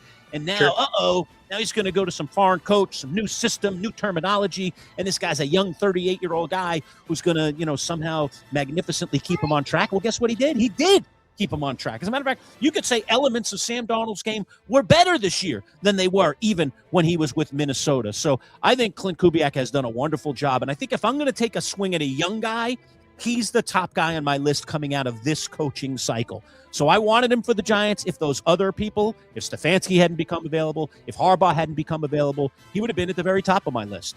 Instead, I think he was sitting at 3 on my list, but I like him a lot. I'm going to give him a 7. So you and I are in absolute agreement. This is the first one we landed on the same number. Oh, wow. I don't think it's easy. The Raiders are never easy. Their ownership is a slippery slope, although it does feel like now that Tom Brady's involved, there's a little more stability. We'll see if they can kind of keep that momentum going. They do have the number 1 overall pick. I am fully 1,000% sure they're going to pick Mendoza. I don't see any way they don't. Somebody offered them an insane windfall. And I still don't even know if you do that. If they believe that this guy is a franchise quarterback, you just never trade away a pick that you believe is a franchise quarterback, no matter what. Doesn't matter what you get. You never trade away a franchise quarterback. Now, will Mendoza be? I don't know. But I do think that he is the shiny metal object. He is the gold ring in this draft. Whether it turns out that way or not, we never know. But I think the Raiders will stay at 1. I think they will take the quarterback they hope of their dreams. And if he does hit, that will really, really help Kubiak hit the ground running and get this thing going in the right direction. So I'm going to give him a 7, although I am always concerned about the Raiders organization and how this is all going to play out. But not as concerned to say I would be with the Browns, who had just showed time and time again how the Raiders have been really bad. But it does feel like this group that now seems to have more control, including Tom Brady, very, very strongly involved. It feels like the Raiders are slowly moving in the right direction. And could this be the linchpin? Hiring the right coach, bing. Getting the franchise quarterback, bing. You do those two things, life changes for you as a franchise, and the wins start coming. So we'll see if the Raiders can pull it together. By the way, they still have some other talented players. Brock Bowers will be back on this roster again, and they do have other talented players. So I'm kind of rooting for the Raiders to come out of the doldrums and start to be a relevant franchise again, a team that could perhaps at least chase its way into the playoffs. So we'll see how immediately that happens. But I like the Clint Kubiak hire. A lot of polarizing things. That kid to it, that's a 3 for me on the Raiders. Oof. Jets Johnny, a 6. And if they draft mid-Doza, it's a 3. Oh, my. Wow. Okay. There's some angry people in the audience. That kid did saying they don't have an offensive line. They don't have any wide receivers. Not good. That is true. It's true. So, Absolutely and interesting. True. Good way to put it. Great coach choice, terrible head coach spot. That's true. You thought Clint could have been a little bit more, choosy. If we're talking about choosy, like he picked the Raiders out of all the jobs. I guess we'll see what happens. You must really love Fernando Mendoza, I guess.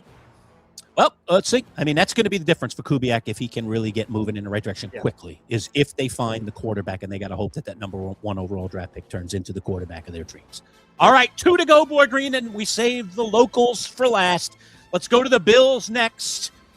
I think much to our surprise, maybe not to others, they decided to let their veteran head coach, Sean McDermott, go. Then they were essentially going to make a search here. They did it all very late because obviously they were on a playoff run themselves, and they didn't have as many choices as others had. Some already had been scooped up. Sure. And so after all this searching, apparently, after a vetted interview process that I'm sure went on for weeks and weeks, not really, they decided to just hire their OC as the head coach. You go first on this one. This will be an intriguing one for us to discuss. Well, first off, only one of us in the universe had the wherewithal to ask Joe Brady to his face 6 months ago about being an NFL head coach. That person was mocked. That person was ostracized. That person was dissed. But who's laughing now? Yes, Boy Green and Manchild took over Bill's training camp. I was undercover. And there happened to be a joke. Nobody wanted asked. 100%. You know what? Someone, not all heroes wear capes, folks. That's basically the point of what I'm saying here. Yeah. And Joe Brady happened to have a press conference. And I tried to get a question a few times, and I kept getting cut off by the local media. I'm like, damn, I don't think I'm getting a question. I'd be like, and then just that time, I started speaking, and Joe Brady made eye contact with me. I'm like, ooh, I'm going to get this question.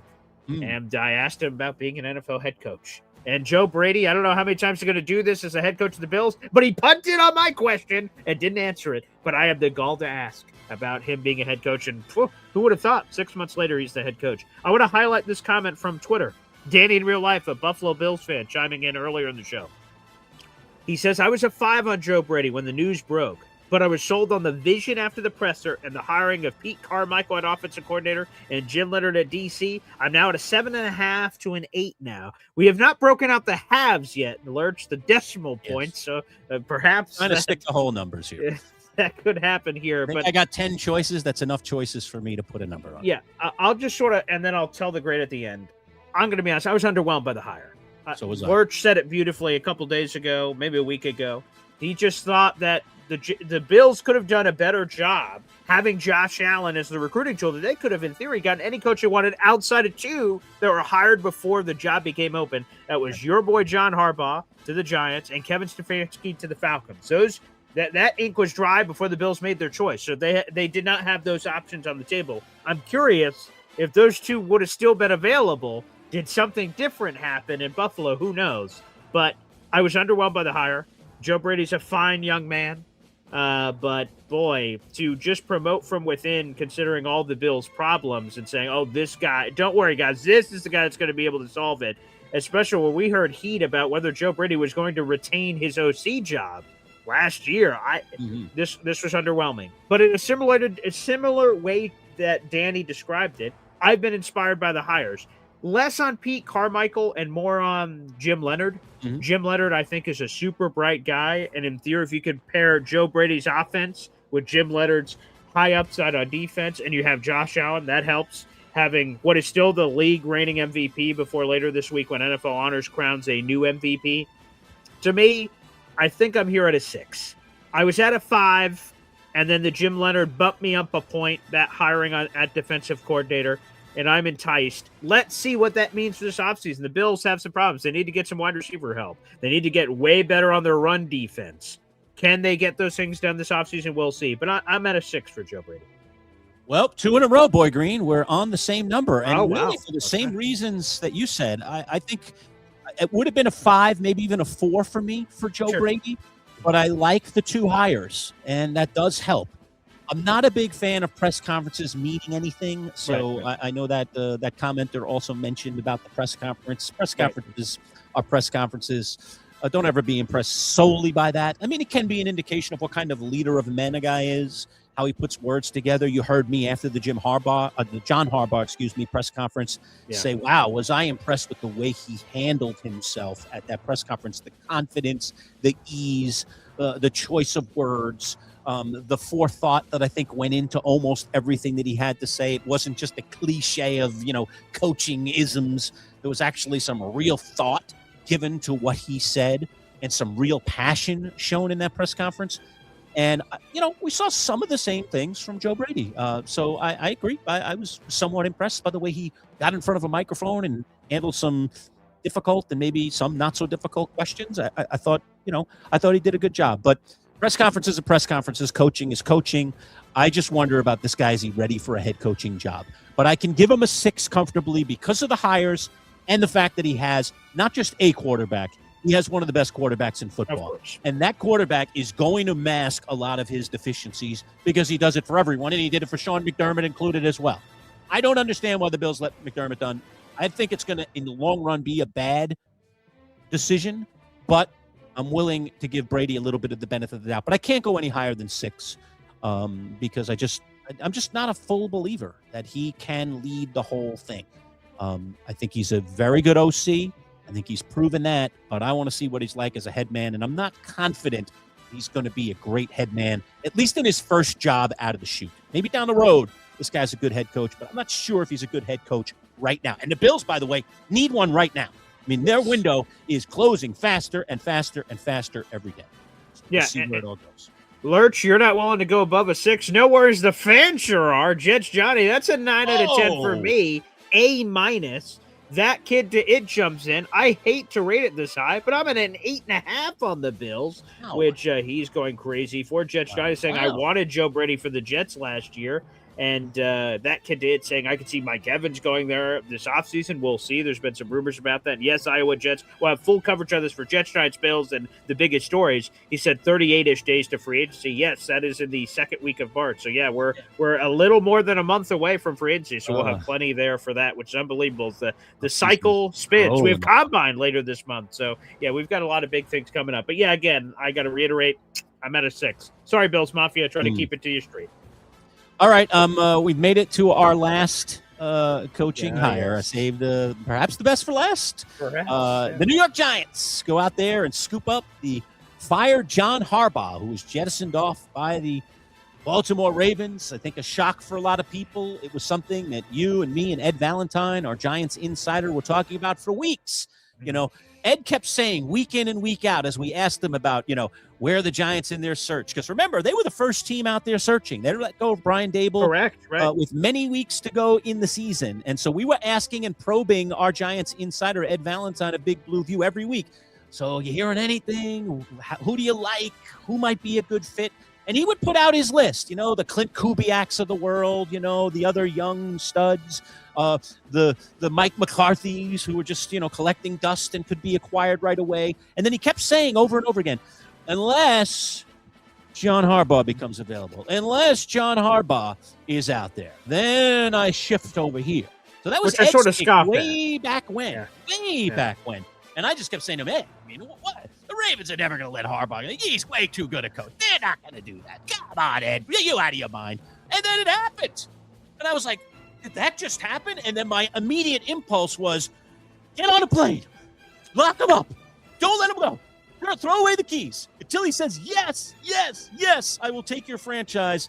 I am not going to let John Harbaugh get away. This guy is the big fish. He's out there. He's swimming through the ocean. Go get him. Get the biggest net you can and scoop him up. and hold on to him as tight as you can, because this guy defines to me stability. He defines a high level of year in, year out success. He's a really good CEO, and he's not going to be pushed around by the old curmudgeons. And I think the Giants have had some trouble with their organization in recent years. I think part of it is the failure of from ownership right down through the front office, of being too highly involved in decisions they shouldn't be highly involved in, and then allowing bad decisions to happen. So I don't think John Harbaugh is going to let that happen in New York. Do you want me to give my grade first? Yes, of course. You're the Giants guy. Well, you have to. You never know. And with all of these hires, we really don't know how it's all going to turn out. I mean, this is total crystal ball kind of stuff. But there's no way I can walk away and not give John Harbaugh a very, very high grade. I'm not going to go 10. It's too much off the planet. And there is, dare I say, a little bit of dirty laundry coming out of that Ravens job. After all, they didn't make the playoffs this past year with a really talented team. Now, I'd blame it on injuries. I think it had very little to do with Harbaugh. I think there was some indication out of Baltimore that the message wasn't being received as acutely as it was in the earlier years of Harbaugh. But I still think he's a terrific CEO, and I think he's exactly what the Giants need. And sometimes a change of scenery gets a guy right back, gets him back to that energy level and that clip that he was at before.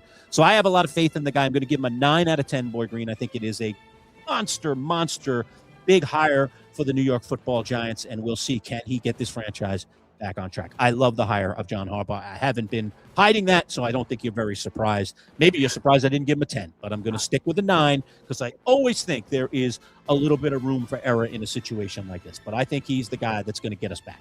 Go ahead.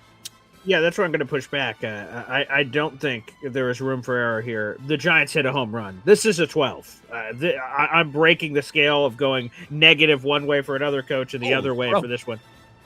This was an absolute home run hire. I give the 12 for a lot of reasons. The aggressiveness of the Giants. They realized, wow, this is a fish that does not swim in these waters often. We have a vacancy. This fish is available. We need to go get that fish. When there were comments like Harbaugh's like, yeah, I'm going to take the weekend and think about it. I want to marinate. The Giants said, no, we'll fly to you.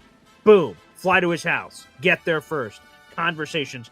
There was just intimate, deep dive chats where they said, Harbaugh, we're going to make this as blunt as possible. We're going to hit you over the head with how much we love you, how much we want you, how much we envision you in the blue. New York Football Giants, they see it all. They went all in. Now, could it fail? Of course it could fail, but this is on the hire. This is on everything and all the pieces getting together here. And they went all in for a Super Bowl winning coach as a 600 winning percentage. Yes, to your point, were there some bugaboos? Of course. If there weren't, then he wouldn't have been fired in the first place. So there is some leftover action for that. But I think he's galvanized the Giants fan base. Everyone loves making fun of the Jets. We're the human punching bag. The last 15 years have sucked. But if you put the Giants and the Jets together over the last 15-year span, the Giants have been in the playoffs, twice in the last 15 years before that Super Bowl that they had? So, they've been just as terrible, if not worse, than the Jets over the same span of time. And now they needed someone, a caped crusader, to hoist this team from the darkness and bring them into the light. The night is darkest before the dawn. And now Harbaugh is your hero of choice. Now, here's the thing, right? We talked about it earlier. Todd Monken, he was supposed to be the guy.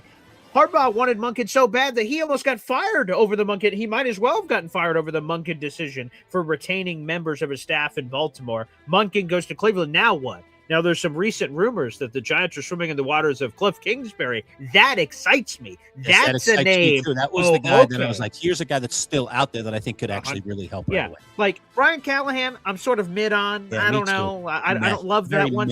On him. But Cliff, look what he did with Jaden Daniels. And now you envision that sort of seismic thing for Jackson Dart. So that's an exciting name. They've talked to some names, I'm like, ooh.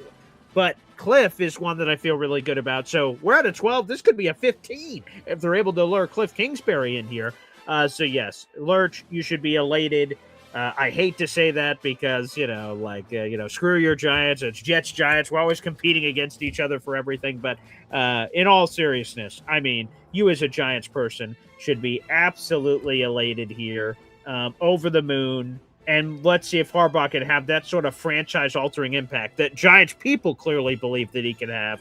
Wow, we're in a new era, and with us being in the digital era here, I think it's off to a great start for your New York football team. So perhaps I should have gone 10. I don't know. I'm always a conservative, as you know. I'm a slow but steady Yeah, but how can you in a situation like this? This is just so rare. You didn't hire Kevin Stefanski, and he's only won 8 games. Like, his bad year is Kevin Stefanski's best year. Right. Like, a Harbaugh at his worst has always been 500, been an 8-8 coach. And at his best, he's been a 12-13 win coach. Like, again, to me, I know sometimes we get into hyperbole when you do grades and power rankings and all this stuff. I don't think there's any hyperbole here. Yes, there was negative in Baltimore, but sometimes Andy Reid, he went to 5 NFC championship games for the Eagles in a Super Bowl. Eventually, stale gets stale, and you break apart, and he goes to the Chiefs and wins 1 million Super Bowls. So I think there's a rejuvenation that seems sort of palpable from John Harbaugh and his presser. All right. You convinced me. I'm a 10. All right. I'm a 10. All right. There you go. You're a 12 for crying out loud. You're not even the 100%. Giants fan in the room. What's going on over here? I don't know. Oh, my goodness. So But there look it at is. the Our crowd. rankings across the board. I'll run through mine one more time, Boy Okay. Green. I'll just go down my list the way I have it listed here. Go And ahead. if you want, you can do the same. Harbaugh's a 10. Joe Brady, I'm giving a 6. Todd Monken, a 4. Clint Kubiak, a 7. Mike LaFleur, my lowest grade on the scale, of a 1. Kevin Stefanski, a 7. Mike McCarthy at the Steelers, a 5. Jeff Hafley of the Dolphins, a 2. Robert Saleh of the Titans, a 3. And Ravens hiring Jesse Minter, a 6. Go ahead and run through yours real quick. So I'll do 2 things here. First off, I'll just give my range, which was supposed to be 1 to 10. Mine was 12 to -5, baby. Heck, you're doing Harbaugh on -5. top is a 12 for the Giants, and Jeff Hafley was a -5 for the Miami Dolphins. See, you just never know what can happen. And I want to make sure we get to this, all the Harbaugh love in the chat. 10 out of 10 for that kid to it. A++++++. Jets Johnny, He more 7 out of 10, B-. I think it could work out really well. Good. He says he's not sold on Jackson Dart. Very fine. That's so It's be very it. early. That kid to it. I think the Jets could be the NFC East winners in 2026. Oh my. Okay, here we go, baby. That is Jets Johnny immediately telling him to chill out. That's a little aggressive. We've bitten off a little bit more than we can chew here, but there is plenty of Right, you love. can keep each other in for check. Harbaugh. I like that over there in the comments. That Go is for it, nice. man. Go for Yeah. it. So I just want to give a huge shout out to everybody in here that has been with us throughout this report card, all the comments and stuff, Great comment. which Yeah. is cool. So James, Jets Johnny, that kid did. I'm going to miss people if I start naming people, but very active chat. I loved it in this sort of segment. Yeah, and one more time, for those of you that tuned in late, membership is now available on our channel. Boy Green has just popped it up right there. We have 3 levels of membership. You can see the perks for each. If you go all the way up to the Hall of Famer membership, you can get a spot in what is going to be a brand new fantasy league that we are creating associated with the Manchild Show with Boy Green digital channel only. And we'll follow you on your social media channels as well. Help you out a little bit there. But you can certainly get in on the other levels as well. Get some loyalty badges, some emojis, some member shout outs, as you heard us already given today. You want to step your game up a little bit and be a diehard. We're going to start doing members only live streams. Boy Green did his first for his coffee club the other day. Sounds like it was a raving success. So we're looking forward to that. You'll also get some members only videos and shorts. So perks for each level. Merch will soon be available too. I'm working on getting us a merch store set up, so you got to give me another week or 2 to get that rolling, but we're working on that behind the scenes, and we rolled out our first piece of merch. They aren't for sale yet, but they will be soon. The 12th Manchild pint glasses. All right, you have yourself a pint, as I am this morning, my friends. Or drink your soda pop in our pint glass. Really, really cool. 12th Manchild on one side. Manchild Show with Boy Green Digital, our new logo, which you see right up in the top left corner of our screen every day. On the other side, very, very cool little item. And you can say you got our first piece of merch. All right. We'll do, I definitely will, on our Wednesday live show this week, give away a few more pint glasses. I'll continue to be Lurch Mailing Center here and send out a couple more to some folks. So we'll let you know how you can get one for free. And we will, in the very near future, once we get our store set up, have those pint glasses for sale. So if you want to purchase one and become part of our family and support us that way, you can do that as well. So very, very exciting time. You can also super chat right now. You can gift us. You can do all the things that a lot of other channels have had for a long time, but we have been busy establishing ourselves over the last 6 months, and finally YouTube is giving us the opportunity to connect with you guys in different ways. So I hope you'll take advantage of that over the next coming months and years as we continue to develop our channel. Also want to point out as well, Northeast Roofing Professionals. You see them right over the top of us in the center of the screen. They are our presenting sponsor. Wonderful, wonderful roofing company right here in the greater Syracuse, central New York area. They specialize working in the areas of Fayetteville and DeWitt. And if you want to set up an appointment to have a roof done this spring or summer, now's the time to reach out to our friends at Northeast Roofing Professionals. So do that. And I just saw it flash there, Creative Florist, one of our 3 florists from the Allen Floral Group, who are now joining us, especially as we approach Valentine's Day. So again, if you are a native Central New Yorker and are watching the channel, please stop by one of those 3 locations, St. Agnes, you see them right there, Creative Florists as well.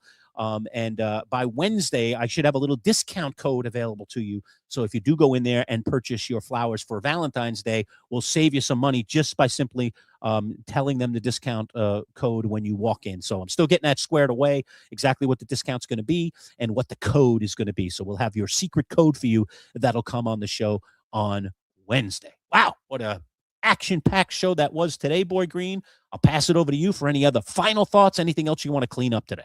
Yeah, it's just I want to give a shout out to our number 1 Austrian Jets fan who, again, gifted 5 memberships to the Boy Green Coffee Club and 5 memberships to the MC Show digital channel, as we're highlighting here on the screen. So very sweet, very kind. Thank you, Austrian. You've been a massive supporter of both of these channels. So it means the world. So again, 5 to the Boy Green Coffee Club, 5 to the MC Show digital. Pretty cool. And again, I'm excited for all the different ways our memberships are going to blow up moving forward. So thank you to everyone in the audience. I'll try to real quick rapid fire go through a couple of comments, although we have hundreds of comments. So I don't know if we're going to be able to get to everyone, but I did see a couple here that I want to try to highlight real quick. Let's see. Let's go. Just win Super Bowl before I die. Hey, I get to see a live Boy Green show. Question is, does any coach or player want to come to the Jets with this clown show of an owner or head coach? My guess is no. Probably going to get all of the misfits. Again, it's one of 32 jobs. You're going to hear this sort of thing all the time. But if things don't, AG staying this year outside something crazy, so he's going to be here. If they fire him after this season, the Jets will have 3 first-round picks and $200 million in cap space. That's going to be a very attractive job to a bevy of candidates. And if I'm a Jets fan, I'm trying to look for the silver lining here. Sean McDermott's taking the year off. Mike Tomlin is at least taking the year off. Maybe he's retired forever. Kevin O'Connell could be traded next year. I mean, there's all kinds of tantalizing possibilities for 2027 if you don't believe in AG and you don't think he's going to turn it around. So, yes, players and coaches, for that matter, are going to want to come here. And it'll be tested out in a month in free agency. Can the Jets get anyone in here? I think bags of money say differently. I say bags of money will say that, as a matter of fact, we will be getting some of those in. Lurch, I don't know how deep you want to go in on this one, but Phil Larmer says, what's your take on Steve Tisch and the Epstein crowd? I think he should resign. I know he's not going to sell his stake in the Giants, but yeah, there's some very concerning things that came out in the Athletic column. And Steve Tisch has since released a statement basically indicating that it was all adult things. It wasn't involving minors. But anywho, it's a big mess. Yeah. What constitutes an adult? I mean, if you're a 60-plus-year-old guy and, you're getting together with even 20-something-year-old women, it's kind of like, what are you doing? And trafficking. There's a lot of alleged things here. It's very nasty. I've read through some of the stuff. I mean, the emails sound very damaging. Like he was, in some of the things that were released, he's talking very, very directly about, dates and setting him up and so on and so forth. He denies at this point that he visited the island, as many have, because, of course, we know about the island that was, basically a lot of bad things going on there.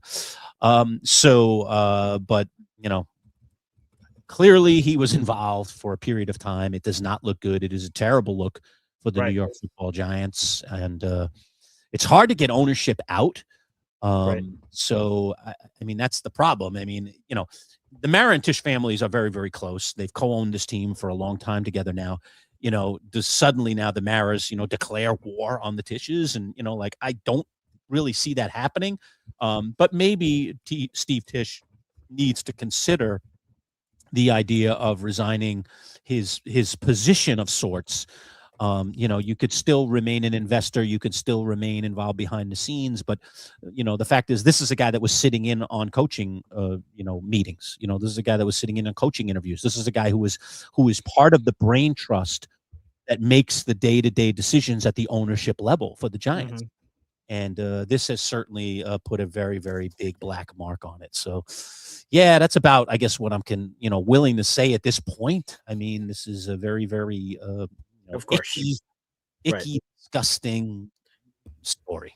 Period. Yeah, very much so. Again, tough to say without all the details out, but doesn't look good. Retire 80 already is a big Syracuse fan locally, saying, Manchild, did you see the new head coach left? He was talking about the Aaron Glenn stuff. Autry and Glenn have a lot of comparisons, fan fave, but just in general, like what's sort of your current temperature on Adrian Autry right now? So to Neil Adler's point over the weekend, right? Oh boy, if Syracuse loses and blowout fashion Notre Dame, maybe something could happen. Obviously that didn't happen. So he remains the head coach. So we didn't get the dynamite, losing streak extending even more to a disgusting level. But sort of what's your temperature right now on Coach Adrian Autry here locally for Syracuse basketball? Extremely worrisome. I mean, he's in a very fragile position, and it's really going to take close to a miracle for them to get back in the conversation by the end of the year as a tournament team, which is what the goal was at the beginning of the season, pretty much as stated, maybe not exactly, but very, very closely stated, or close to being stated, by the athletic director, John Wildhack, who